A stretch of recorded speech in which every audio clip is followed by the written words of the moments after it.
Salut tout le monde, j'espère que vous allez bien. Bienvenue au podcast Un peu de variété. Cette semaine, j'ai reçu Frankie Fade. C'est un monument pour moi parce que c'est un des artistes que j'aime le plus et que j'apprécie le plus depuis que j'ai commencé à m'intéresser à la musique québécoise. Honnêtement, OGB, c'est probablement le groupe que j'ai le plus écouté dans les dernières années.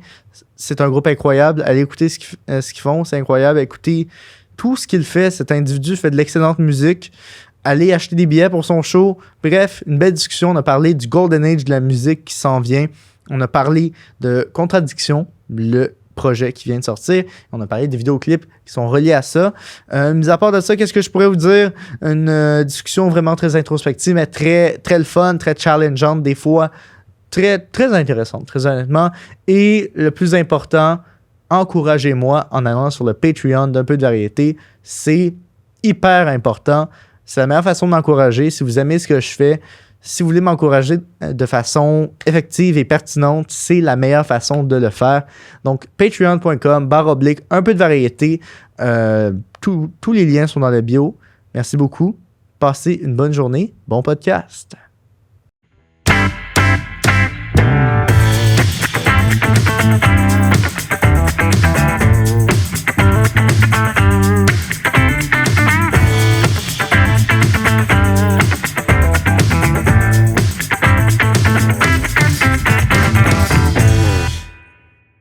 Fait, qu'est-ce que ça a fait de voir que le premier show solo à Montréal que tu fais se soit vendu et sold out aussi vite?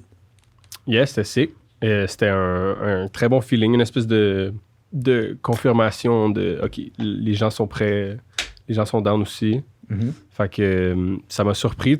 C'est sûr que live, les salles sont pas à full capacité. Fait que ça joue dans la balance aussi. Il n'y avait pas des tonnes de billets à vendre. Mais c'est cool de faire un supplémentaire. Puis c'est ça. Ça fait juste qu'il y a un autre show. Fait que je suis vendable. Ben oui, puis tu disais que tu étais surpris. Est-ce que tu t'attendais à ce que les gens qui écoutent OGB, après t'avoir écouté pendant une couple d'années avec OGB, te suivent sur Contradiction? Vu que c'est un peu différent, tu trouves une nouvelle. Ouais, c'était une question que je me posais en fait. Je me disais, bon, clairement, il y a du monde qui suivent OGB, qui savent déjà je suis qui vont vouloir écouter l'album par défaut. Mais je savais pas à quel point les deux fanbases allaient vraiment pouvoir se transposer. Mais je pense que autant c'est ça d'un bord que de l'autre, les gens qui écoutent un projet vont être portés à aller écouter l'autre parce que tu sais, partout où moi j'apparais, on parle tout le temps d'OGB, partout où OGB apparaît, mon nom est mentionné quelque part. Fait il y a clairement un lien qui se fait dans la tête des gens. Puis si t'aimes un, tu vas aller voir l'autre, je pense. Mais ouais, je pensais pas que ça allait tout de suite. Mettons, je sais pas, OGB fait tant de chiffres, je vais faire autant de chiffres automatiquement en solo. Je sais que c'est une nouvelle carrière aussi qu'il faut bâtir. Fait que je me faisais pas trop d'attente, mais pour l'instant, je suis vraiment content de comment c'est reçu et tout cet album.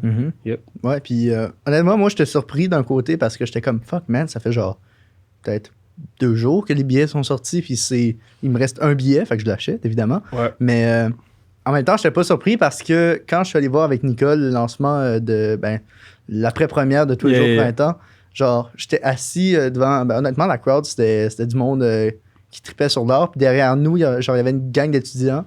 Mm-hmm. Puis quand t'es venu, pendant que Sambé, il faisait genre le DJ set, beat, ouais. Il y a une fille qui a dit Oh my god, c'est Frankie Fade. Fait que là, quand j'ai entendu ça, j'étais comme OK, il y a quand même un hype. Quand il va sortir son projet solo, je suis pas surpris que ce soit genre. Que ça séduise le public et que ça se vende quand même bien. Ouais, ben tant mieux, tu sais. Je pense que c'est ça. Comme on dit,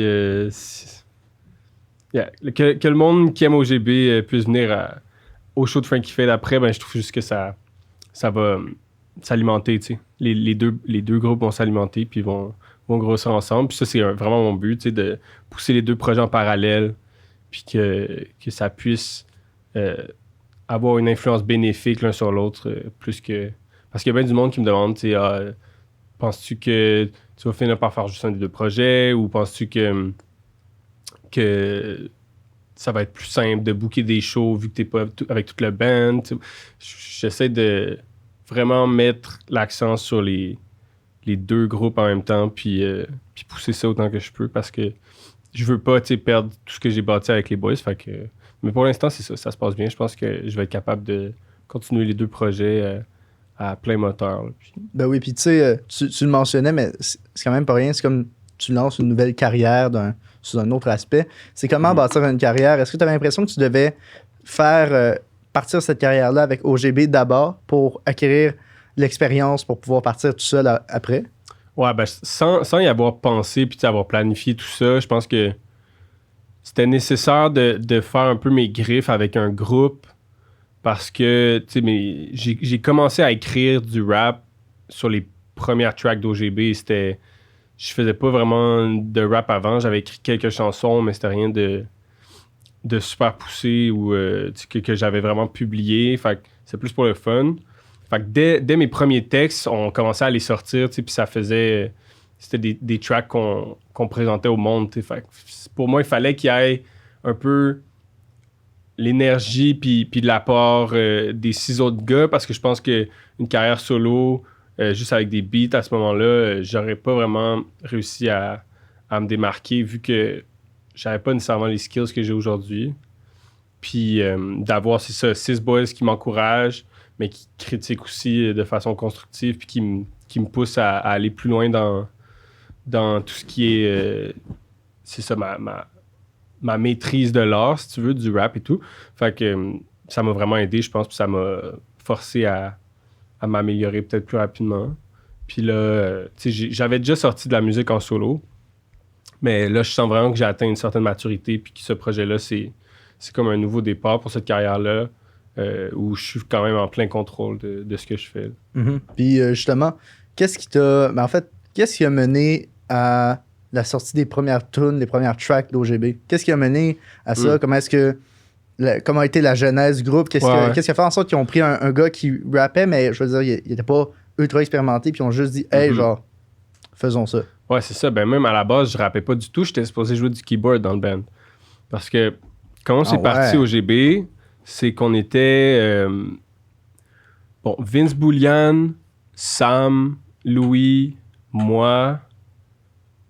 On était tous dans la même cohorte, puis John aussi, on était tous dans la même cohorte, au Cégep de Saint-Laurent, en musique, en jazz.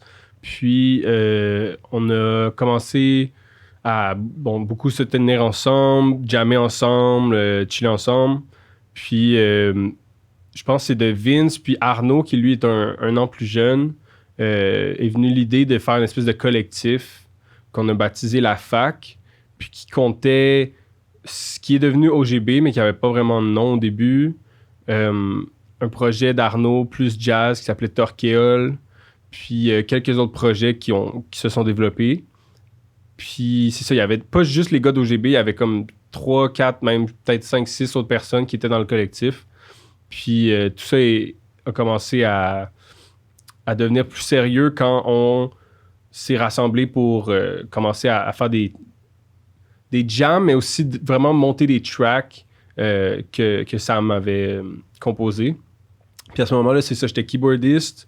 On était un band complètement instrumental. Puis on faisait de la musique hip-hop, mais à grosse saveur jazz, avec des influences un peu Flying Lotus. Il y avait des séquences de Sam et tout. Ça ressemblait un peu à du proto-OGB, mais Arnaud n'était pas 100% impliqué encore, puis il n'y avait pas la touche de Vince qui n'était pas encore dans le décor.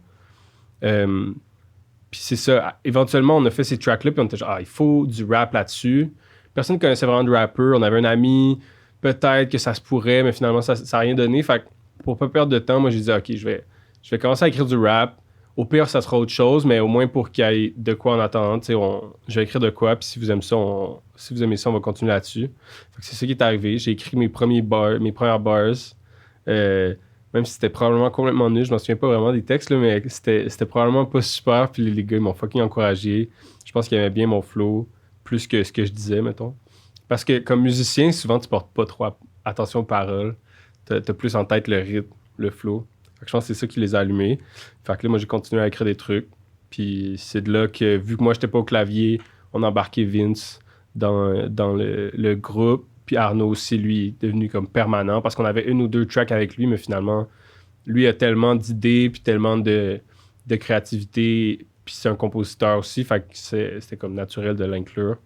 Fait que le OGB est né, le nom est arrivé aussi, Puis depuis ce temps-là, on fait nos shit. Là. Ben oui. Puis j'ai vu, je pense que j'ai revu la vidéo des 21 des Francouvertes. Où est-ce que vous preniez pour inspiration un groupe comme Harmonium.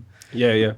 Ça doit quand même être particulier de nommer parmi ces influences-là un groupe qui, oui, je veux dire, mettons, dans volume 1, il y a certaines chansons au niveau, mettons, les riffs de synth, ça rappelle beaucoup Harmonium dans l'heptade live, mettons. Ouais. Mais ça doit quand même être particulier de faire du hip-hop et d'avoir des influences aussi diverses. Ça doit aussi aider à créer un truc aussi divers et varié qu'au GB. Ouais.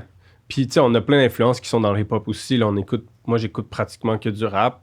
Pas pratiquement, mais en majorité, je dirais du rap. Puis, je pense que c'est pas mal la même chose pour la plupart des gars. Il y a peut-être Vince, Boulian, puis John qui écoutent beaucoup de musique qui sont pas hip-hop. Il y a Arnaud qui écoute énormément de jazz aussi. Mais pour la plupart des gars, ça reste le genre de prédilection, si tu veux. Puis, c'est ça, tu sais, on a, oui, des influences comme Harmonium, comme de la soul, comme du jazz, puis tout ça. Puis ça, c'est une partie, mais il y a aussi toute l'influence hip-hop. Fait que je pense que c'est plus la rencontre de toutes ces influences-là qui fait le son d'OGB. Mais tu sais, Harmonium, c'est aussi dans la façon que le band est construit, l'implication de tout le monde, puis la façon dont, juste parce que leur musique était tellement bien construite, assez exportée aussi aux États-Unis puis un peu partout dans le monde, même si c'est en français, même si ça feel québécois, tu sais. Fait que ça, je trouvais ça vraiment nice d'avoir ça comme inspiration parce que éventuellement, tu sais, on veut sortir du Québec, on veut vraiment marquer, je pense, le Québec musicalement puis culturellement, mais on veut aussi exporter ça puis parler du Québec un petit peu partout dans le monde puis être, tu sais, un peu représentant de cette culture-là, je pense. Ben oui, puis tu sais, c'est pas pour rien qu'à l'après-première, il y avait autant de genres d'industrie musicale, c'est parce que, comme le disait Paul Poulet, genre en sortant, il dit c'est un peu les rappeurs préférés de ton rappeur préféré. Fait qu'avoir le support de l'industrie, sachant que souvent ils sont peut-être un petit peu d'avance sur ce que le public va dig, d'avoir le support de l'industrie, ça doit aussi vous motiver, de vous dire hey, comme oui, on se dirige vers ça lentement mais sûrement, mais... Ouais. Je sais pas à quel point on a le gros support de l'industrie. Là, je pense que oui, il y a des médias plus traditionnels qui parlent beaucoup de nous, puis qui parlent plus de nous que d'autres rappeurs très accomplis. Mais c'est peut-être... Je sais pas, j'ai pas non plus l'impression qu'on est des chouchous de l'industrie. Tu sais, on n'est pas nommé à la disque ou à ce genre de truc-là. C'est encore assez... underground, je pense, comme son puis comme mouvement. Fait que on verra bien comment ça se développe, mais ouais, tant mieux s'il y a des artistes puis des gens qui sont qui font partie de la culture approuve puis co-sign. Mais sûr, ça fait plaisir. Tu dis que vous n'êtes pas nominé à la 10, mais vous êtes nominé au GAMIC. Aujourd'hui même. Ouais, c'est ça, on a appris ça aujourd'hui. C'est quand même cool. Moi, je suis bien content. C'est toujours un gala que j'écoute pas parce que c'est quand même fucking long, mais que je check qu'est-ce qui se passe, puis tu check qui gagne. Je trouve ça nice. Ils ont pas peur, tu sais, de donner de la reconnaissance à justement des artistes ou des projets qui sont un petit peu moins conventionnels. Puis tu sais, du fait que c'est la musique indépendante, même si je comprends pas exactement comment ça marche, leur concept d'indépendance. Tu sais, il y a quand même des labels puis des artistes signés sur des labels qui sont là-dedans, mais... J'essaie de penser parce que je sais qu'il y avait Vandou, Calamine, OGB. Il y a Eman.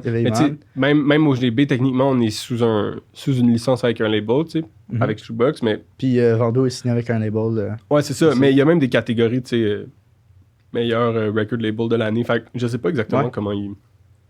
C'est quoi la mission claire, mais c'est un cool petite tape dans le dos, là. Ça fait plaisir. Puis c'est quand même des catégories révélation, je pense, puis album hip-hop. Fait que ça fait du bien. Ça se prend bien. Ouais, clairement. Surtout que là, ça fait quand même plus qu'un an que l'album est sorti.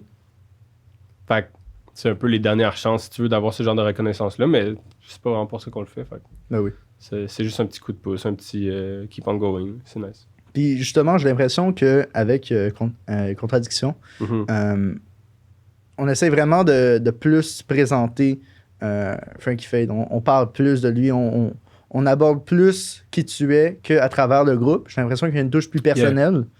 Ouais, définitivement. C'est ça. Je pense que à cause de plein de raisons, plein de circonstances, puis juste le contexte dans lequel l'album s'est écrit, je me suis laissé un peu juste déballer tout ce que je ressentais, tout ce que je vivais dans mes textes. Ce qui est moins évident quand je suis avec le band, puis qu'il y a une vibe de groupe, puis que ce qu'on vit est partagé. Fait que c'est moins des synthèses très introspectives, c'est plus écrit sur le moment. Ça décrit peut-être ce qu'on fait plus en band, puis j'essaie de représenter les gars du groupe dans ce que je dis. Fait que c'est des contextes d'écriture différents, je pense, qui font que le sujet puis comment c'est abordé diffère aussi. Mais ouais, ça a été plaisant quand même d'avoir presque aucune retenue puis de me laisser vraiment être moi au complet puis très authentique, puis autant dans les moments forts que les moments plus de faiblesse. Ça a été un peu thérapeutique en même temps. Puis je pense que ça a fait une expérience d'écoute où on peut se reconnaître, j'ai l'impression. J'ai parlé à quand même une couple de personnes, puis c'est un commentaire qui revient souvent, tu sais, de « Ah ouais, je me reconnais quand même dans ce que tu dis, puis c'est relatable, tu sais, on sent que c'est vrai. » Fait que ça, c'est clairement un but de ce projet-là, puis je suis content que ça soit atteint, je pense. Oui, puis tu sais, tu disais que il fallait aussi comme prendre la démarche d'écrire puis de faire de la musique quand ça allait bien, mais aussi quand ça allait moins bien. Est-ce que ça a été un peu contre-intuitif de se diriger vers la musique même quand ça allait pas bien? Je veux dire, des fois, vu que t'as l'habitude de présenter des aspects pas nécessairement tristes avec, mettons, avec les textes d'OGB, ça a été comment de te diriger vers, mettons, des aspects plus personnels, plus introspectifs, plus négatifs, même parfois? Ben, c'est pas... je dirais pas que c'est contre-intuitif. Puis c'est pas tout le temps... tu sais, je suis pas en train d'écrire les tracks pendant que je suis en grosse dépression. Souvent, c'est plus... tu sais, je vais avoir des moments plus tough, puis je vais y penser, je vais le vivre, puis c'est peut-être après que ça va sortir sur papier quand j'essaie de comprendre ce que j'ai vécu. Mais je vois pas non plus cet album-là comme un album triste. Tu sais, je pense que oui, il y a des moments où je me mets plus à nu, puis je dévoile des sentiments qui sont pas nécessairement positifs, mais je vois pas ça non plus comme quelque chose de négatif. Tu sais, dans les contradictions que j'expose là-dedans, c'est plus que j'ai appris à les apprivoiser, puis à les accepter, puis accepter que autant les bons côtés que les côtés plus tough à gérer font partie de moi. Tu sais. C'est un peu ça la progression dans cet album-là.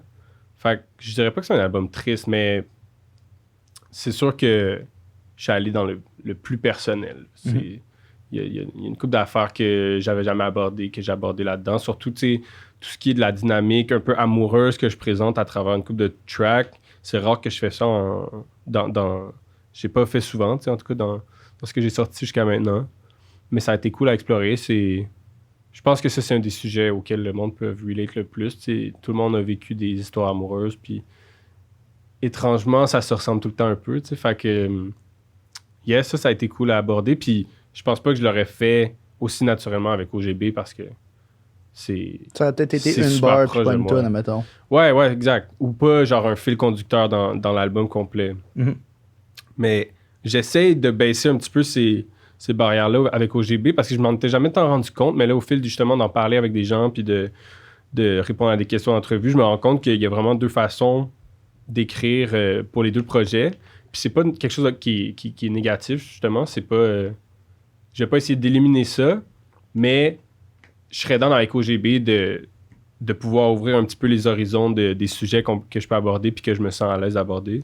Fait que je vais garder ça en tête pour les prochains projets, là, clairement. Ben oui, mais je me pose la question, c'était quoi le contexte de création de cet album-là? Le contexte de création, ben, c'était la pandémie, hein, c'était vraiment deep 2020. Puis donc, j'étais pas mal tout le temps tout seul chez nous à travailler sur les tracks. J'ai vu Sambé à partir de... je dirais fin 2020. Puis, tu sais, pendant l'été, on se voyait un peu, mais pendant l'été 2020, je travaillais pas tant sur l'album, je pense.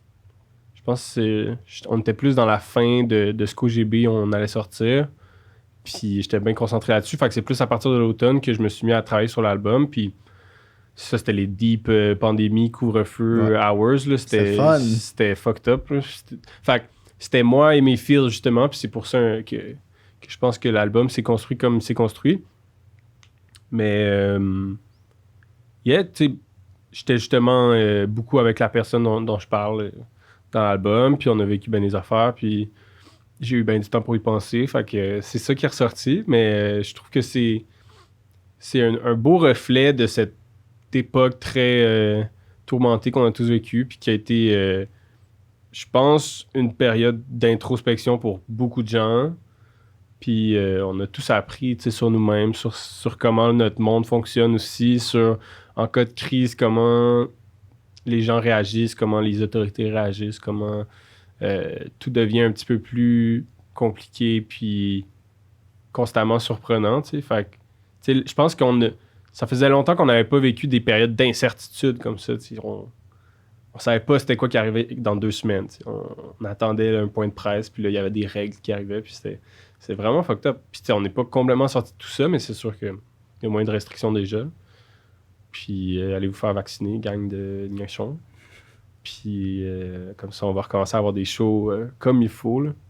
Mais oui. Bien debout, bien suant. Moi, j'ai hâte qu'on revienne à ça, là, mais même à l'après-première, honnêtement, c'était... Ouais, il y a quand même des bons moments, c'était bien debout, bien suant. Mm-hmm.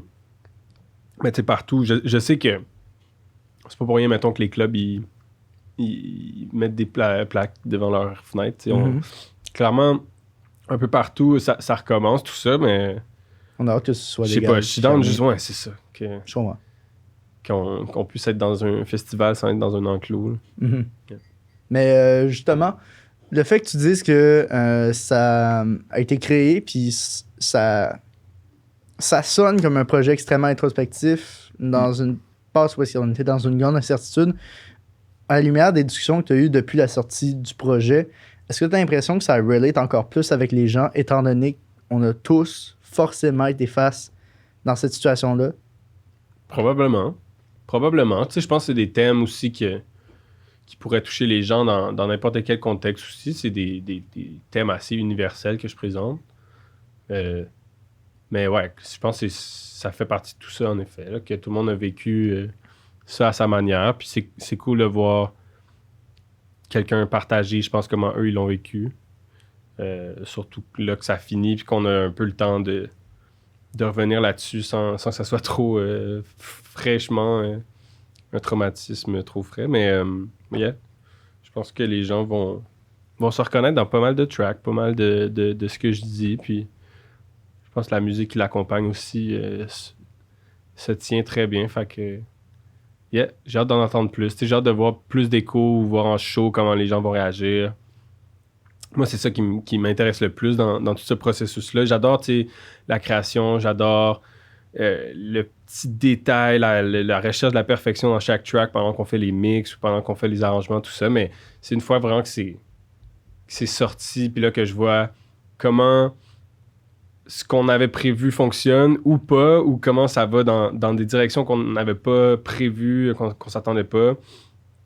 Tout ça est vraiment, vraiment intéressant. Puis après ça, le next level, c'est ça. C'est de voir en show comment ça réagit, quels tracks font vraiment triper tout le monde, ou de quelle façon on peut réinterpréter une track pour que ça pète complètement en show. Fait que c'est... Là, on entre dans une autre phase un petit peu de tout ce processus-là, mais je suis très, très stoked. Mm-hmm. Puis, tu sais, il y a vraiment une espèce de... Pas une dissonance, mais il y a vraiment des gros contrastes dans cet album-là. Mettons, niveau vibe, il y a, VVM, qui est un peu plus house, club, un peu plus dans un vibe. Faut que ça danse. Faut que ça danse. Puis il y a aussi, admettons, des tunes comme La Perche ou FF Freestyle qui sont beaucoup plus introspectifs, beaucoup plus, peut-être, tristes. Puis si on va aller dans le plus sombre, il y a Murder My Ego qui est plus sombre dans le vibe. Fait que qu'est-ce qui t'a donné le goût d'aller piocher un peu dans tout ça, alors que, quand on les écoute individuellement, on se dit, OK, ça fit moyen, mais quand tu l'écoutes d'une traite, tout va bien ensemble. C'est un fil conducteur. Ouais, tu sais, je voulais... Le titre de Contradiction est arrivé assez vite. Puis mon concept, sans que ça soit un album concept, je voulais, tu sais, capturer des moments puis des sentiments très précis puis en faire des chansons. Puis je vis justement tellement des moods à l'extrême parfois puis toutes sortes d'émotions que inévitablement ça allait faire un album assez éclectique où on allait pouvoir retrouver justement des vibes fucking glorieuses très très où la confiance déborde, puis d'autres vibes qui sont plus vulnérables, plus fragiles un petit peu. Puis je trouve ça le fun d'avoir ce roller coaster-là un petit peu, puis de fragment par fragment, de te faire un espèce de portrait de qui je suis, puis de qu'est-ce qu'un humain peut être aussi, tu sais. C'est pas juste axé sur moi. Je pense que j'ai voulu un peu refléter ce qu'il peut y avoir dans chaque personne. Puis, c'est dans mes influences aussi, tu sais, j'ai des tracks que j'écoute, tu sais, Channel Tress ou du house que je danse tout seul chez moi ou avec les boys, tu sais, même si on n'a pas eu grande occasion de danser, je reste quelqu'un qui adore danser, qui adore bouger, juste vibe avec la musique, fait que je voulais absolument de ça dans l'album, puis je pensais au show, puis je veux entendre ma musique jouer dans des clubs ou dans des chars, tu sais, fait que je voulais ce genre de vibe dans l'album absolument, puis il y a d'autres moments que j'ai essayé de refléter où là, ben c'est ça, c'est juste plus calme peut-être ou plus introspectif. Puis je peux être quelqu'un de très réfléchi, très dans ma bulle. Fait que je voulais refléter cette facette-là aussi de moi. Puis encore là, l'influence que j'ai de cette musique-là, c'est tout ce que j'écoute qui est plus smooth, là, que ça aille de Bad Bad Not Good à peut-être des joints hip-hop un petit peu plus old school ou Frank Ocean. En tout cas, plein d'artistes que j'écoute qui font de la musique un petit peu plus smooth, moins dans ta face. Fait que c'est ça. Je voulais un petit peu refléter tout ça dans la musique. Mm-hmm. Puis aussi, t'as aussi fait Who the fuck is Frankie Fade? Yeah. Dans le but aussi de, je pense que... Ben en fait, c'était quoi le but? Je vais te laisser tu sais, je voulais... Il y a plusieurs buts, tu sais. D'un côté complètement pratique, je veux commencer à faire ce genre de contenu-là, puis apprendre à éditer, puis monter, puis enregistrer. C'est toi que j'ai ouais, c'est pas mal fait do it yourself, puis je pense que ça se voit, là, parce que c'est mes premiers, mais éventuellement, j'aimerais ça get better, puis bien comprendre comment tout ça fonctionne, puis être capable de faire du contenu intéressant. Fait que ça, c'était comme le premier projet, si tu veux, test là, de ce genre de contenu-là. Puis en même temps, ça donnait une belle occasion, je pense, de mettre en contexte certaines tracks tout en répondant à des questions qui dressent un portrait, encore une fois, un petit peu de qui je peux être comme artiste, puisque puis comme personne. Vu qu'avec OGB, on parle toujours du band, puis c'est ça aussi parce que c'est pas mon band et les accompagnateurs, c'est vraiment les 7 gars qui forment cet artiste-là qui est OGB. Fait que je sentais que j'avais pas nécessairement eu la chance de dévoiler certaines parties de qui je suis. Fait que c'était une cool façon de faire ça. Mais ça a été un concept, ça aussi, c'est assez simple. Là, c'est moi puis Barb, ma gérante, qui jase. Puis je pense que c'est une façon d'avoir du contenu quand même intéressant, puis en même temps d'apprendre un peu sur le tas. Fait que, ouais, allez voir ça. Il y en a probablement un 3e qui va sortir.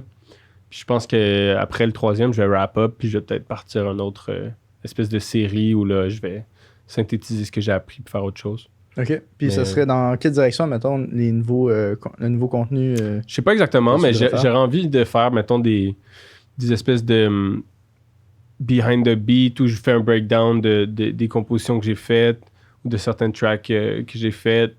Je serais down peut-être de faire des critiques. Je sais pas encore. Ou des espèces de versions acoustiques aussi de mes tracks. Il y a plein de trucs que j'ai envie de faire, mais c'est sûr que c'est de trouver le temps aussi de faire tout ça, surtout si je veux le monter moi-même. Ça prend quand même pas mal de temps. J'ai pas tous les raccourcis dans les doigts encore. Là, fait que... Mais yeah, ça va venir. Puis je trouve que c'est quand même motivant aussi à faire. C'est une autre façon d'exploiter ma créativité. Puis je trouve ça cool pour l'instant. Mm-hmm. Yep. J'ai essayé de build de YouTube. Ouais, ben honnêtement, on est 2 là-dedans, honnêtement. Les derniers jours, c'était juste, OK, genre, je suis en train de me partir à un espèce d'autre projet de podcast avec le Quai des Brumes, potentiellement. OK, nice. On ferait genre un Je sais pas si... Ben, t'as dû voir les podcasts qui s'appellent Sous-écoute. Dans le fond, c'est deux humoristes, ils jasent, ils niaisent pendant genre 2h30 avec Mike Ward. Ouais. J'ai comme un espèce de projet ongoing avec potentiellement un bar, puis on ferait ça avec des musiciens. 2 musiciens qui se connaissent ou qui se connaissent peut-être pas. On jase pendant genre 1h30, 2h, puis après, on prend une petite pause, on plug des instruments où on met des beats. Puis là, il y a une performance ou un jam. Ouais. Ah, c'est nice. Justement, mais en attendant... Dans un bar que t'as pas nommé du tout. Ouais. Ben écoute, il y en a quand même une couple qui, je pense, pourrait être intéressée. Mais ok, nice. Je nomme celui avec qui j'avais une semi-entente en attendant que j'achète des caméras. Mais c'est parce que ça coûte cher des caméras. Fait qu'en attendant, ce que je fais, c'est j'essaie de me getter une caméra, puis je comptais faire des reviews. Fait que genre, quand tu m'as dit que tu voulais faire des reviews, j'étais comme, oh shit, ok. Ouais, je suis pas ça d'avoir cette idée-là. Ouais, ben tu sais, ça peut être 2 perspectives différentes, mais je te volerai pas ton idée. Non, c'est chill. Si tu veux faire un needle drop québécois, écoute, c'est un peu ça, inspiration. Ouais. Mais toi, le goût de faire des critiques, ça vient de où? Ben, juste du fait que j'écoute beaucoup de musique, je pense que je peux avoir une perspective assez intéressante, humblement, là, sur la chose, juste parce que je suis peut-être au courant de certaines façons dont la musique est créée, tu sais, que c'est pas nécessairement tout le monde qui écoute la musique qui connaît. C'était une drôle de phrase, mais... à la base, j'aime bien critiquer, mais j'aime surtout écouter de la musique. Fait que ça joindrait peut-être l'agréable à quelque chose de plus. Fait que, mais c'est encore dans ma tête. Pour l'instant, il n'y a pas grand-chose qui a été fait pour ce projet-là. Mais j'aime ça écouter aussi des critiques. J'ai écouté les podcasts Dissect. J'ai vraiment feel. J'aime ça, tout ce qui est analyse derrière la musique. Tu sais. Fait que ça serait peut-être plus dans ce créneau-là que j'irais, plus que vraiment une critique subjective. Là. Mais ça pourrait aussi être subjectif, mais... Ça pourrait être genre un espèce d'essai où est-ce que tu dissèques. Bon, j'admets que ça va prendre beaucoup de temps, mais c'est tout le temps nice à écouter, ça. Ben oui. Puis tu sais, mais c'est justement, je pense que c'est intéressant quand c'est bien fait, puis que ça va vraiment dans le détail. Puis vu que le dude de Spotify, Cole, je sais plus c'est quoi son nom, mais le gars du podcast Dissect, il fait fucking bien. Fait que c'est cool, mais je pense que ça pourrait être nice, mettons, de faire ça pour certains albums québécois. Puis dans la position où je suis, je pourrais probablement faire des interviews, en apprendre un petit peu sur les projets avec les artistes. Fait que ça pourrait être un nice projet, mais c'est ça. Comme je dis, je suis quand même occupé, puis je sais pas si j'aurai vraiment le temps, mais je vais peut-être vendre l'idée. Ouais, c'est ça. Ben écoute, si tu veux de l'aide, je serais heureux de t'aider là-dedans. Parfait, man. Je note. Justement, tu parles de musique québécoise. Moi aussi, c'est dans cette optique-là que je trouve qu'on met pas assez de lumière sur la musique qui se fait au Québec. Puis toi, est-ce que tu écoutes beaucoup de musique québécoise ou t'en écoutes plus depuis que t'es dans, entre guillemets, l'industrie musicale québécoise? J'en écoute plus, mais encore là, j'en écoute pas des tonnes et des tonnes. Je me tiens pas au courant vraiment de tout ce qui sort à chaque semaine. Mais j'ai des artistes que j'aime bien, puis quand j'entends parler d'un artiste que j'ai pas entendu, au moins je vais écouter, tu sais, je vais checker un petit peu. Mais j'écoute beaucoup de musique américaine, puis là je commence à écouter un petit peu de musique européenne. Mais c'est ça, j'ai grandi avec un petit peu de musique québécoise, mais mes parents aussi écoutaient beaucoup de musique de l'extérieur, fait que c'est pas devenu, tu sais, un automatisme ou quelque chose de naturel pour moi d'aller juste checker tout ce qui se faisait ici. Mais c'est ça. Je pense que de faire partie de l'industrie, c'est sûr que je rencontre du monde, puis ça fait que j'ai envie d'écouter leur musique aussi. Puis c'est cool de se tenir au courant de tout ce qui se passe. Puis d'essayer de créer peut-être une espèce d'identité là, dans la musique québécoise, parce que c'est sûr que ça va dans tous les sens, tous les côtés, mais il y a quand même un son qui ressort ou qui peut se définir, je pense, tranquillement dans la musique québécoise plus moderne. Là, mais j'aime bien le français québécois. J'aime notre vibe. J'aime le vibe de la musique québécoise. Puis j'ai l'impression que plus tu baignes là-dedans, plus tu as le goût de creuser. Ouais, définitivement. Tu sais, j'ai à peu près du même bagage que toi. Je pense que j'écoute. Dans mon coin, dans mon coin, j'habite à Longueuil, voyons, c'est quoi cette expression-là? Mais il n'empêche, dans ma famille, on écoutait beaucoup de musique qui venait des États-Unis. Puis là, somme toute, ça m'a permis de comprendre des références comme, mettons, le clip de Rewind où est-ce qu'il y avait genre la crib de MTV. Yeah. Mais il n'empêche, depuis que j'ai commencé le podcast, j'ai pas eu le choix de me rapprocher de la musique québécoise. Ouais. Plus je développe mes connaissances, moi, je trouve qu'il y a de choses, signatures du Québec. Genre, j'ai l'impression qu'on est vraiment capable de faire tout. J'ai l'impression qu'on a genre vraiment une hostie de belle variété niveau musical et culturel au Québec. Le fait qu'il y ait des trucs un peu plus, je vais pas dire conservateurs, mais un peu plus normaux, comme mettons, je sais pas, du Pierre Lapointe, qui est quand même assez, qui est un peu moins pété, autant il y a des trucs vraiment pétés, comme mettons Claude Pelgag. Il y a tout le range entre les deux est rempli par des artistes québécois. Puis, je veux dire, il y en a beaucoup des artistes québécois, mais j'ai l'impression que, genre, il en manque encore quand même une bonne coupe, genre. Il y en a encore une bonne coupe qui pourrait venir puis apporter quelque chose d'encore plus. Fait. Ouais, je pense qu'on est au début d'une espèce de golden age pour ce qui est de la musique québécoise. Je sens qu'il y a justement un sérieux puis un désir de faire des choses en grand, tu sais, qui se développent, puis qui a peut-être toujours été là, mais tu sais, j'étais pas là pour le voir, mais je sens qu'avec certains artistes hip-hop, puis même dans ce qui est plus pop, alternatif, je dirais, il y a quand même des artistes vraiment, vraiment intéressants qui commencent à pop out. Puis, ce que je trouve un peu dommage, c'est que les racines, tu sais, que même moi, je connais pas tant, tout ce qui est la musique trad québécoise, j'ai l'impression, du moins, est en train de se perdre un petit peu. Mais, tu sais, je trouve que ça serait juste dommage de devenir un espèce de wash down version de tout ce qui se fait autour, mais je pense pas que ça peut arriver, même si on laisse peut-être un petit peu de côté nos racines. Je pense que c'est plus des réinterprétations en ce moment qu'on voit au Québec, puis malgré tout, il y a une culture qui ressort, qui est très définie, là, puis qui s'entend dans tout ça.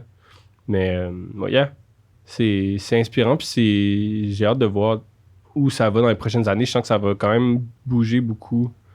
Puis, j'ai hâte de voir. Yeah. L'industrie, je trouve, est dans un spot où ça peut aller dans plein de directions différentes. Puis, on est comme plus sûr entre la génération peut-être de nos parents, puis nous, puis les plus jeunes, ce qu'on veut. C'est tellement différent au niveau de la musique que je sens qu'il va y avoir un shift de c'est qui les gros noms ou la vraie musique qui est mise de l'avant par les grands médias. Je sens que très bientôt, il va y avoir un certain shift pour ce que les jeunes écoutent plus. Même si c'est une population vieillissante, mais c'est quoi ton point de vue par rapport à ça? C'est quoi ton ressenti d'entrevoir ce shift-là? Est-ce que t'as plein d'espoir ou t'as un peu peur que ce shift-là se fasse puis ce soit du monde qui je sais pas, en fait. C'est quoi ton opinion par rapport à ça? Je trouve que c'est bien. Moi, personnellement, je trouve que ce qui fait... Ce que la musique un petit peu plus jeune... Et moi, personnellement, je la trouve plus intéressante. Je trouve qu'il y a plus de risques qui sont pris, puis plus de diversité, puis plus d'originalité aussi dans tout ce qui est sonore, puis les thèmes qui sont abordés, puis tout ça. Fait que j'ai juste hâte de voir ça vraiment atteindre un niveau où c'est comme le mainstream, mais je pense qu'on est presque déjà là, tu sais. Ben oui. C'est sûr que ça se fait pas du jour au lendemain, c'est des trucs qui se font sur des dizaines d'années probablement. Fait que, j'ai hâte de voir... Honnêtement, en fait, t'allais dire, j'ai hâte de voir. T'inquiète. Mais honnêtement, j'ai l'impression que de plus en plus, on se dirige vers une situation optimale, à mes yeux. C'est des gens qui travaillent dans l'industrie musicale québécoise, qui sont pas, mettons, les Fouki, les Corias de ce monde, pas des gens avec genre 200 000 écoutes par mois, mais des gens qui font, je sais pas, 10 000, 15, puis ils arrivent quand même à vivre, somme toute, un peu de ça. Je pense, à mes yeux, la situation optimale, c'est que tu sois pas, genre, tu peux ne pas être la biggest star, puis quand même gagner ta vie avec cette musique-là. Yeah. J'avoue que c'est l'idéal, mais je sais pas à quel point c'est vraiment réalisable au Québec. Ouais. Tu sais, ça prend des scènes locales vraiment riches puis assez populeuses même parce que les scènes plus nichées au Québec, ça compte des milliers de personnes, là, pas des centaines de milliers. T'sais. Fait que, dans certaines niches qui pourraient, mettons aux États-Unis, voir certains artistes vraiment thrive, ben la même proportion au Québec va pas être assez pour permettre à un artiste de survivre. Puis là, on est chanceux d'avoir quand même certaines subventions qui permettent aux artistes de faire leur musique, mais ça permet de justement faire la musique, pas beaucoup plus. Ça va pas nécessairement payer ton loyer ou ta maison. Là. Mm-hmm. Fait que, moi aussi, je suis fucking down qu'on arrive là, mais je pense que ça... Juste de comment notre petit coin de pays est construit, c'est dur d'atteindre ce point-là. T'sais. Ça prendrait du monde qui consomme de la musique as fuck. Puis je suis 100% down. Puis que ça consomme localement de la musique aussi. Puis que ça aille voir des shows puis tout ça. Mais je pense qu'on est encore quand même loin de tout ça. Puis il y a juste vraiment quelques personnes qui réussissent. T'sais, en effet, t'as pas besoin de manoir. Pour en vivre, c'est peut-être atteignable. Mais de ce que moi, je vis en ce moment, je vois que c'est quand même compliqué d'atteindre ça. Là. Penses-tu que ça va être atteignable à travers la démocratisation des shows, admettons? Penses-tu que les gens, ils vont... Parce que oui, Spotify permet de découvrir des artistes, mais il n'y a pas tant de gens qui prennent des démarches pour découvrir des artistes au Québec. Mm-hmm. Penses-tu que ça va être plus par l'intermédiaire de shows, admettons, par exemple, les Francopholies, qui, définitivement, eux, aident à découvrir des artistes? Ouais, je pense, mais je pense même que si ça arrive, tu sais, quelqu'un, des artistes peut-être plus marginaux, plus petits, qui vraiment réussissent à faire un break puis de vivre leur musique, puis que ça soit que ça soit plus répandu, du moins, je pense que ça va prendre une ouverture aussi, puis un intérêt d'ailleurs dans le monde sur ce qui se fait au Québec, puis je pense qu'on est en train de le découvrir aussi. Il y a des artistes, autant francophones qu'anglophones, qui commencent à break through ailleurs. Je pense à Skyfall, qui est huge au UK, puis qui est une des grosses stars montantes de la scène là-bas, puis qui est presque inconnue ici, mais qui probablement va bien mieux vivre de sa musique que bien des artistes dont on parle souvent dans les médias ici. Fait que je pense que avec, c'est ça, l'espèce de globalisation des cultures, où partout dans le monde, on peut consommer de la musique de cultures super éloignées de la nôtre. Je pense que autant, tu sais, live, il y a un gros hype de K-pop, peut-être qu'il va y avoir un hype de rap keb éventuellement, ou de musique québécoise ailleurs dans le monde. Tu sais. Je pense que c'est peut-être ça l'avenue la plus probable, parce que à 8 millions d'habitants, tu peux pas... Il y a comme un nombre fini de personnes qui peuvent vraiment bien vivre de leur art, je pense. Mm-hmm. Parce que il faut quand même de plein de gens pour faire une société, tu sais. Fait que tu peux pas avoir non plus une proportion d'artistes énorme. Fait que je pense qu'il y a ce plafond-là qui est dur à traverser. Ouais, puis c'est un espèce de plafond de verre parce que on voit au-dessus de nous, on est comme, oh shit, il y a du monde aux États-Unis qui peuvent faire ça. Fait que là, quand on look up à des artistes qui ont, admettons, je me mets à la place d'un artiste, qui ont le même profil que moi, puis qui réussissent, je me dis, si je fais ça au Québec, ça devrait marcher. Ben, ça me tombe. C'est une autre game. Puis là, je vois, ça bloque à un moment donné, puis je sais pas pourquoi, puis je regarde au-dessus de moi, puis je suis comme, OK, mais la réponse, c'est un plafond de verre. Je regarde en haut de moi, puis c'est possible, mais il y a quelque chose qui me bloque. Puis c'est beaucoup plus difficile de déloger, entre guillemets, au Québec, je pense, des artistes qui sont bien établis parce que ils ont un énorme support gouvernemental, financier. Presque tout fonctionne. Moi aussi, je fais juste ça depuis le début. Presque tout fonctionne avec des subventions dans l'industrie de la musique au Québec. Là. C'est vraiment tous les artistes que tu vas entendre, ou presque, ont des subventions. Fait, qui sont signés, puis qui ont quand même une certaine notoriété. Puis après ça, ces subventions-là, ben, plus t'en as, plus c'est facile d'en avoir, presque. Puis plus t'en as eu, plus t'es reconnu, puis ça va même quasiment plus vite. Puis plus le label sait que pour toi, c'est facile de l'avoir, fait que c'est toi qui pousses. Puis fait que ça fait qu'il y a des espèces d'artistes peut-être déjà dépassés qui pourraient... tout cet argent-là pourrait aller dans d'autres projets, puis que ça soit vraiment c'est dur à quantifier, mais que ça soit plus utile, mettons. Puis là, ça se passe pas parce que ces artistes-là, c'est sûr qu'ils veulent pas cracher puis laisser passer des subventions. Fait que les gros artistes vont en demander autant qu'ils peuvent. Puis ça enlève ça aux petits artistes. Puis ça fait que y a une espèce d'oligarchie d'artistes plus grand public qui gardent presque tout pour eux. Puis qui, dans ce qui est plus marginal, plus indépendant, puis souvent plus intéressant et laissé de côté. T'sais. Fait que je pense que c'est différent qu'aux États-Unis où là, ben, une scène locale, sans subvention, sans rien, peut réussir à vraiment porter très loin un artiste qui décide de backer. Yes. Puis ça, ben, si ta scène locale, c'est la Gaspésie ou si ta scène locale, c'est Gatineau, c'est dur de faire ça. T'as pas tant de monde qui te soutiennent, puis qui te supportent, puis qui partagent. C'est une question de chiffres à un certain point. Mm-hmm. Yeah. Mais pour sortir des chiffres, justement, tu parles de Gaspésie. Yeah. Vous avez genre une espèce de relation amoureuse avec la Gaspésie. J'adore la Gaspésie. Puis c'est drôle parce que récemment, dans plein d'artistes, j'étais qualifié de rappeur gaspésien. Ah ouais! Mais parle-moi donc, qu'est-ce qui fait ton amour de la Gaspésie? Techniquement, c'est vrai, genre parce que je suis né à Gaspé. OK. Mais j'ai vécu là même pas 2 ans. Je pense que quand j'avais 1 an et quelques, mes parents sont partis. Puis là, j'ai grandi sur la Rive-Sud de Montréal. Let's go. Quelle ville?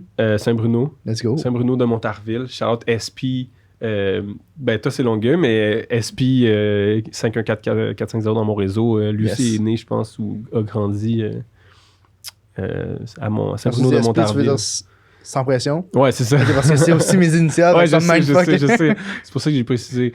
Mais, yeah, c'est ça. Fait que shout-out SP. Puis... mais donc, la Gaspésie reste dans mon cœur parce que c'est là que je suis né, puis parce que c'est une des plus belles régions du monde, je pense. Puis les gens là-bas sont incroyables, puis je veux y aller le plus souvent possible. Fait que je vais toujours rap la Gaspésie, mais je trouve ça drôle que je sois qualifié, c'est ça, de rappeur gaspésien. Je pense que c'est un peu charrié, mais je vais le prendre. S'il me le donne, tant mieux. Ça a l'air d'un endroit pour se ressourcer, faire de la musique pour vous. Ouais, c'est idéal pour faire de la musique. C'est tellement inspirant. T'as les montagnes, t'as la mer, t'as juste, comme je disais, du bon monde. Puis il y a de quoi dans l'air, man, que tu sens. Puis dans... Je sais pas, à chaque fois que je mets les pieds là, j'ai juste envie de prendre du temps hors de tout ce qui me tracasse, puis de créer de quoi de beau. Puis c'est pas mal ça qu'on fait à chaque fois. Fait que c'est... Yeah. Je pense qu'on va build une tradition d'aller créer là-bas, puis de s'inspirer de cet endroit. Mm-hmm, totalement. Puis tu sais, j'ai l'impression, pour une raison qui m'est inconnue, j'ai l'impression que beaucoup de vos tracks pourraient être résumés à des paysages. Yeah. Comme genre Watch a Flower Bloom, à mes yeux, c'est un coucher de soleil, on dirait que le feu est le ciel est en feu. Ouais. Puis tu sais, genre avec plein de petits nuages insane. Genre tu sais, j'ai vraiment l'impression qu'il y a un aspect très cinématographique, très paysagiste de votre musique. Ouais, je comprends ce que tu veux dire. Je pense que vu qu'il y a beaucoup d'instruments puis de layers sonores, ça file un peu cinématique, en effet. Mm-hmm. Puis je pense qu'il y a quand même une certaine inspiration qui vient de la nature, moins dans les paroles, mais vraiment dans la musique. Clairement, c'est une grosse inspiration. Puis il y a une couple de gars qui sont synesthètes sur les bords, fait que dans les couleurs, dans les textures visuelles, si tu veux, souvent ça se tient bien, puis il y a vraiment une certaine cohérence, puis tout le monde pense et interprète de la même façon la musique. Fait que c'est quand même nice. Puis je pense pas que c'est voulu, je pense que c'est juste un résultat de comment on compose. Puis, je suis bien d'accord avec ça. Je trouve que... Puis, justement, dans le clip de Watch a Flower Bloom, c'est ça qu'on a voulu montrer. Nous, on avait un lever de soleil plus, mais clairement un ciel enflammé en tête. Puis, je pense que ce vidéoclip-là, c'est mon préféré d'OGB. C'est comme... C'est vraiment proche de l'expérience qu'on vit ensemble, qu'on a présenté. Puis c'est... Ça a l'air aussi de ça. Ça a l'air de... Ouais. OK... On a juste pris une caméra puis on a filmé notre périple en Gaspésie. Ça a pas l'air d'un truc super monté, super... ouais, puis on l'a monté nous-mêmes aussi. Ça a l'air très DIY puis ça donne un charme. Ouais, exact. On voulait que le spectateur se sente un petit peu dans cette cet esprit-là, puis fasse partie même du groupe. Fait que je pense qu'on va probablement répéter l'expérience de juste partir avec une cam puis s'amuser. C'est vraiment nice. Mais justement, pour les clips que toi t'as fait pour ton projet, t'as été en Gaspésie aussi, je pense, pour Belle Amie. Ouais, ben on n'est pas allé en Gaspésie, on revenait de la Gaspésie.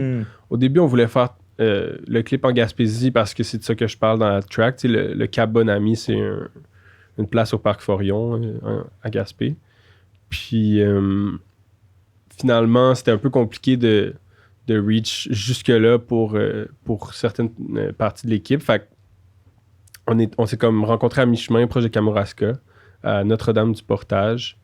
Puis c'est comme, le fleuve est rendu très très large à ce niveau-là, mais tu vois juste le bord un petit peu, l'autre côté, l'autre rive. Fait que c'est un spot vraiment magnifique. Puis on a été chanceux d'avoir un beau coucher de soleil aussi. Mais ouais, je voulais qu'on sente cette espèce de lumière-là aussi, que ça soit reflété dans les visuels, parce que c'est vraiment avec cette image-là en tête que j'ai composé la track. Fait que ouais, je suis vraiment content de ce clip-là. J'étais pas trop sûr au début parce que c'est quand même fleur bleue, c'est quand même assez cinématique ça aussi, puis juste des belles shots qui accompagnent la musique, mais je pense qu'on a quand même réussi à créer quelque chose de touchant, puis c'est les filles de Bien à vous qui ont tout réalisé ça, puis sont vraiment bonnes pour faire des choses belles, ils ont comme le beau dans l'œil. Fait que puis les deux actrices qui étaient là aussi, eux ils étaient super proches l'une de l'autre, étaient des très bonnes amies. Fait que je pense que leur performance aussi était assez authentique. Fait que ça se sent dans le clip. Mais ouais, je suis bien content. Puis c'est cool aussi qu'il y a des vibes super différentes entre ça puis mettons Rewind qui est beaucoup plus goofy. Ouais, parle-moi du clip de Rewind, s'il te plaît. Ben écoute, ça aussi c'était un crise de trip. C'est Phil Chagnon qui a eu l'idée de faire le pastiche de Cribs. Puis moi, tout de suite, j'ai été vraiment allumé par cette idée-là. Je voyais juste plein de façons de rendre ça drôle puis intéressant. Puis là, le next step, c'était de trouver la maison. Puis on a trouvé une espèce de baraque à Saint-Léonard incroyable qui était parfaite pour ce genre de setting-là. Très, très laid à l'intérieur. J'habiterais jamais là, mais c'était quand même vraiment drôle. Avec une salle de bain où j'ai compté, je pense... Il y avait Jamal, je pense. Ouais, Jamal, il avait le beau rôle. Il a pris un bon bain. Yeah.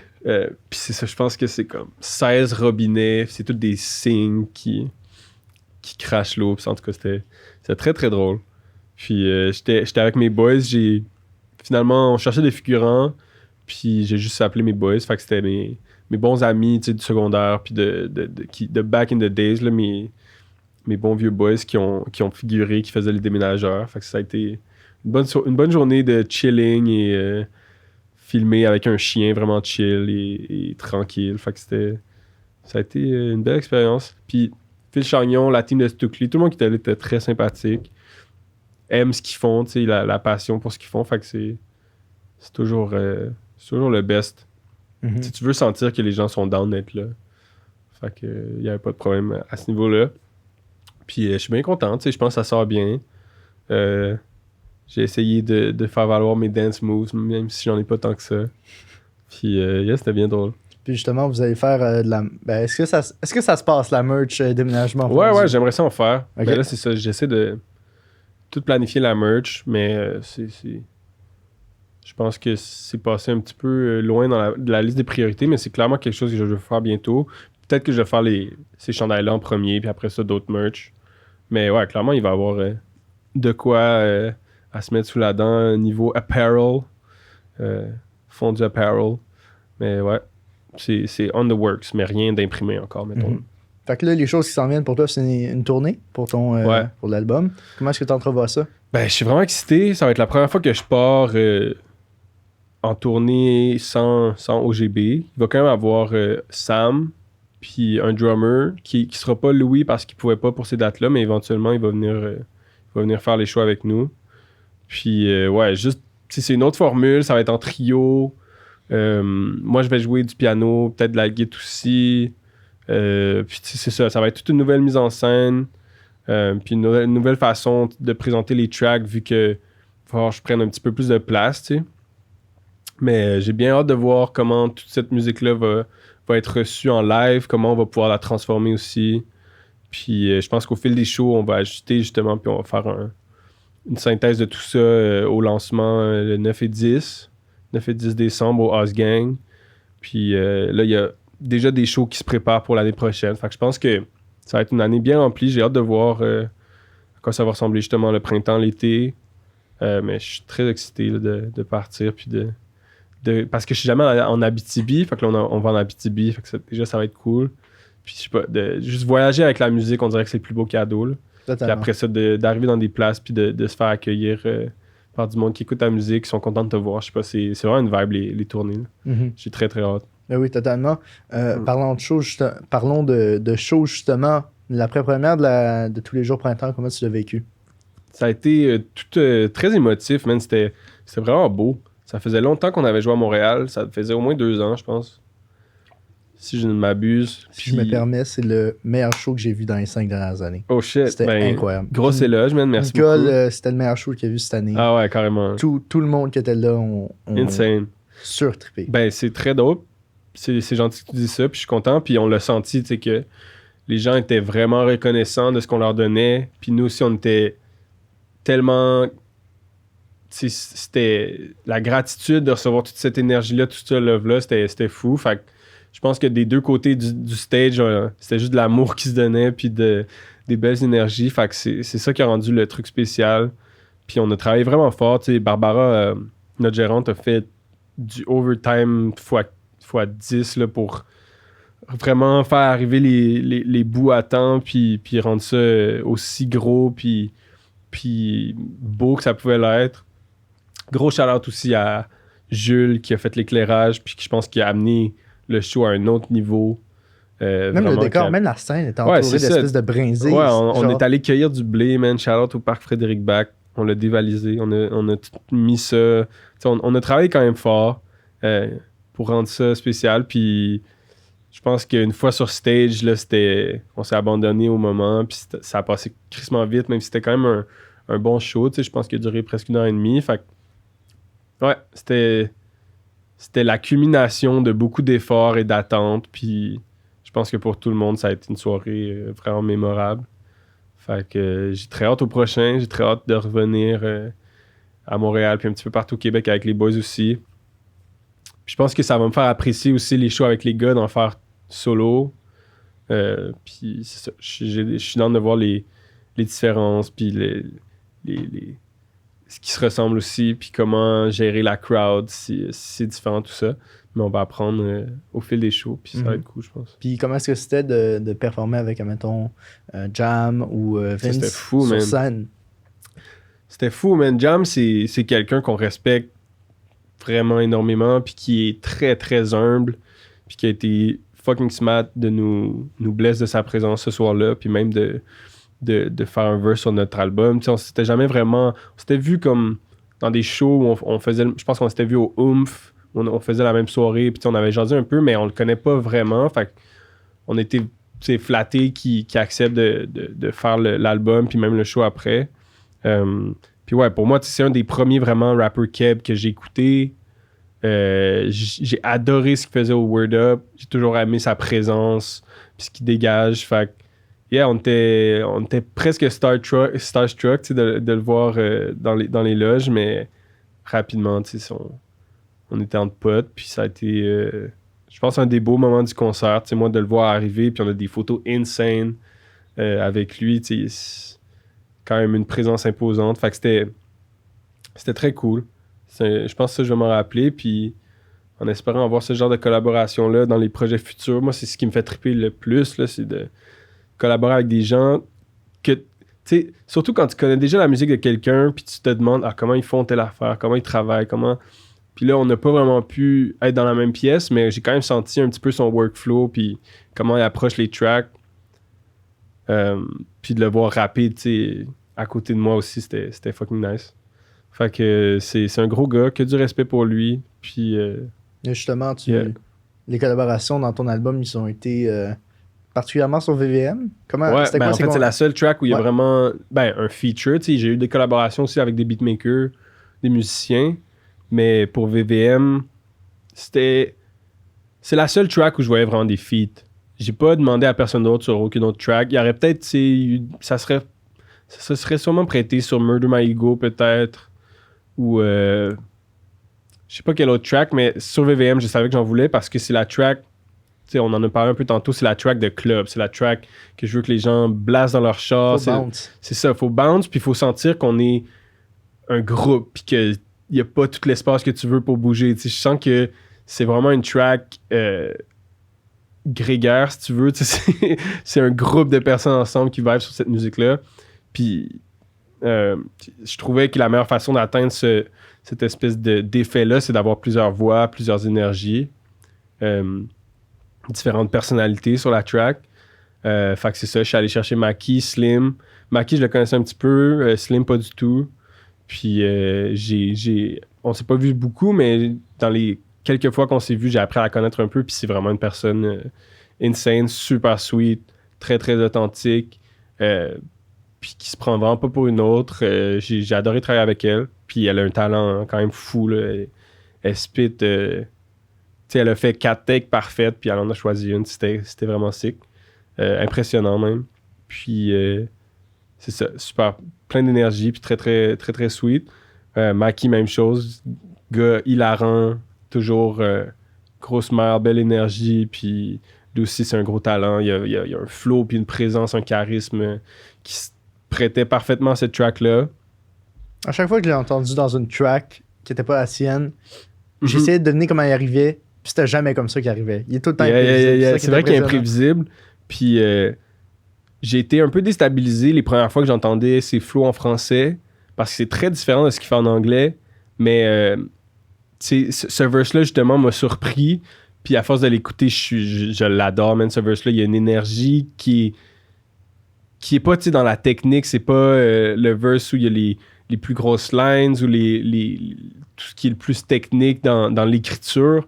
Mais pour ce qui est de l'énergie, c'est un niveau complètement top. Là. Genre, tu veux bouger, tu veux rentrer dans la place où ça joue. Je pense qu'il a vraiment atteint le résultat qu'on voulait pour cette track-là. Puis je pense qu'il y a une oreille pour ça, Maki, de comprendre sa place dans la chanson, puis ce qui est attendu un petit peu, pas de la personne, pas de moi, mettons, mais de la musique, qu'est-ce que la chanson a besoin, puis d'aller chercher ça. Fait que, gros shout-out à lui, gros shout-out à Slim. Puis je pense que c'est un des moments forts de l'album, beaucoup de monde m'en parle, puis puisque les autres tracks il n'y a aucune autre track qui a vraiment cette énergie-là, elle se démarque aussi, fait que je pense que c'est pour ça aussi qu'on la remarque beaucoup. Mais c'est une de mes préférées aussi. Shout-out à Louis René, lourd, qui a fait des énormes drums là-dessus. Je pense que c'est une grosse partie de pourquoi la track est si bonne. Puis, une belle collaboration entre plein de cerveaux différents, man, c'est nice. Yes. Fait que si les gens ont aimé t'entendre jaser, puis qu'ils veulent te suivre, c'est quoi qui s'en vient pour toi? Alors, je fais une tournée avec mes boys pour Frankie Fade. Ça va être le 18, 19, 20 novembre. Ça, c'est en Abitibi. Donc, si vous écoutez d'Abitibi, vous avez prévu un petit séjour là-bas, venez me voir. Je pense que je vais à Val-d'Or, Rouyn, puis La Sarre, qui, honnêtement, je sais pas c'est où, mais qu'on va découvrir. Ça va être sick. Après ça, on s'en va à l'Apocatière le 3 décembre. On fait un petit peu de Gaspésie à Pointe-Sec, Mont-Louis, puis je pense à L'Anse-au-Griffon. Ça, c'est les lendemains 4-5. Puis après ça, achetez vos billets pour le 10 décembre. Le 9 décembre, c'est déjà complet, mais la supplémentaire du lancement, c'est au House Gang le 10 décembre. Puis éventuellement, on va aller un petit peu partout au Québec. Donc, restez à l'affût. Je pense qu'il y a des dates à Québec, à Sherbrooke qui s'en viennent. Puis avec OGB, on continue de travailler sur de la nouvelle musique. Là, on a des petites surprises justement concernant le lancement, la pré-première qui arrive. Pour ceux et celles qui ne pouvaient pas être là, qui n'ont pas pu être là, qui ont dû skip parce qu'il y avait autre chose, on vous a pas oublié. Donc, restez à l'affût de ça aussi. Il y a de la musique, des images qui s'en viennent. Puis, man. Merci à tout le monde qui écoute Contradiction, tout le monde qui commente, tout le monde qui me partage leurs impressions. Ça fait vraiment plaisir. Abonnez-vous au YouTube. Pardon, c'est pas chic. Abonnez-vous au YouTube. Abonnez-vous à tout ce que je fais, follow sur Spotify, allez écouter les playlists dans lesquelles je suis. Puis, man, Merci beaucoup. Ça fait plaisir, man. Un peu de variété. Exact. Ce fut un grand plaisir. Belle discussion. Merci beaucoup. Yeah, man. All right. Fait que peace.